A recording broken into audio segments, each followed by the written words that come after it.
Most foreigners and new business owners make the same mistake in Singapore. They think corporate tax is complicated and expensive. But here's the truth no one tells you. Singapore actually has one of the simplest and most business-friendly tax systems in the world, if you understand the process early. The real problem is not the tax rate. It's missing deadlines, filing incorrectly, or failing to keep proper records.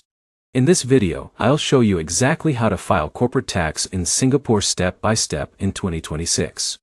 We'll cover tax rates, deadlines, forms, and the easiest way to stay compliant, even if you're a small business owner. Let's start with the basics. If you run a Singapore company, you usually need to file corporate tax with IRAS, which is Singapore's tax authority. Even if your company made zero profit, you may still need to file annual tax documents. Now here's where it gets interesting. Singapore's headline corporate tax rate is 17%. But many startups and small companies pay much less because of exemptions and tax relief programs. For example, Jake started a small online agency in Singapore. During his first years, startup tax exemptions reduced a large part of his taxable income. But here's the problem. This is where most people fail.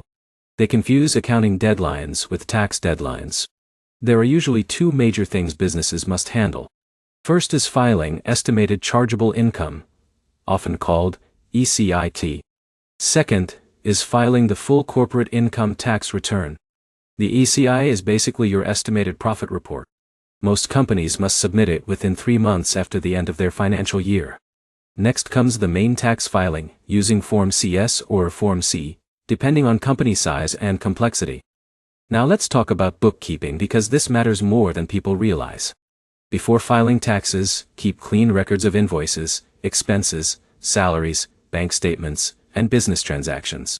Many Singapore businesses use accounting software like Xero, QuickBooks, or Zoho Books to simplify this process. In a minute, I'll show you the biggest mistake that triggers penalties quickly.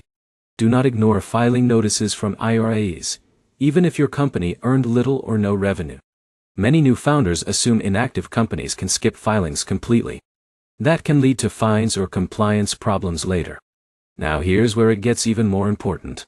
If your revenue crosses GST registration thresholds, you may also need to handle goods and services tax separately from corporate income tax.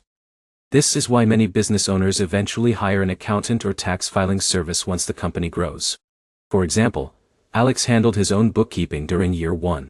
But after scaling his e-commerce business internationally, he hired a Singapore accountant to avoid filing errors and save time.